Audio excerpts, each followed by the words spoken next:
ઠાકર મંદિરમાં ઝાલર અંબાઈ નહીં તોય હું વગાડવાને જાતો. બચપણ બાપાની હારે કે દાદાની હારે માની હારે કે દાદીમાં હારે મંદિરમાં જઈએ. ઝાલર આમ ઊંચી હોય, અંબાઈ નહીં. ઠેકડા મારી મારીને ત્યાં સુધી પહોંચવાની બાળકો કોશિશ કરે, વગાડવાનો પ્રયાસ, અને વાગે ત્યાં તો એવા રાજી થઈ જાય. ઠાકર મંદિરમાં ઝાલર અંબાઈ નહીં તોય હું વગાડવાને જાતો. પણ આજે હું થઈ ગયો એટલો મોટો કે મંદિરમાંય નથી હું સમાતો.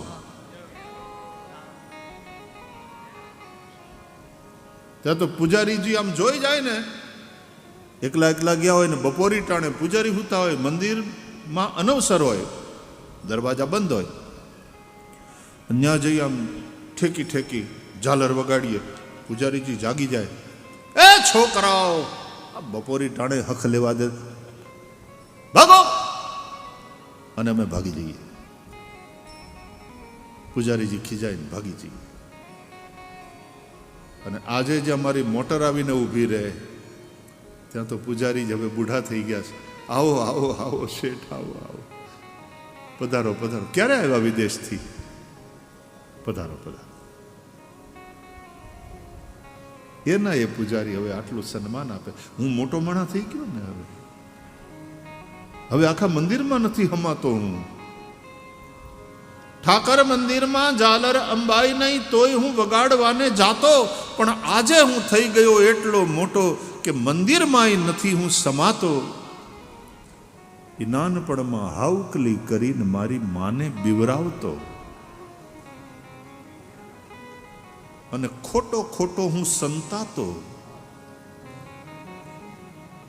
બપોરી ટાણે થોડા આમ રિલેક્સ હોય, માં દીકરો રમત રમે છુપા છુપીને, અને ઓલું ટેણીયું વળી પાછું છુપાઈ જાય, અને માં કે ક્યાં ગયો ક્યાં ગયો? તેને ખબર હોય ક્યાં છુપાણો છે, તોય માં આમ આમ જોતી હોય, ક્યાં ગયો મારો દીકરો? અને પછી માં એ તરફ આવે ને તો વળી પાછો એ નનકુડો બહાર હવ આટલું કરે ને માં વળી આમ ઝચકી જવાનો અભિનય કરે. અને એ જોઈને તો એ ટેણીયું એટલું ખડખડાટ હસી પડે, એવું વાલું લાગે કે માં એને ઉપાડી અને ચૂમી લે. હાવકલી કરીને મારી માને બીવરાવતો, અને ખોટો ખોટો હું સંતાતો.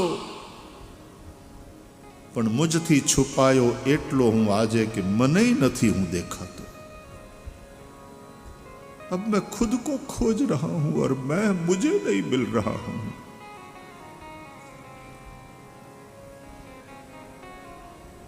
अब दुनिया ऐसी बन गई, अब मेरा जीवन ऐसा बन गया, मैं अपने आप से भाग रहा हूं.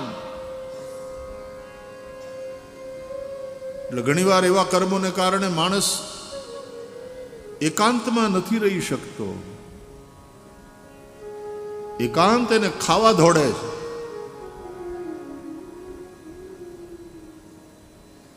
वो भीड़ में रहने के आदी हो जाते हैं. फिर भीड़ की वाहवाही सुनने का एक नशा हो जाता है.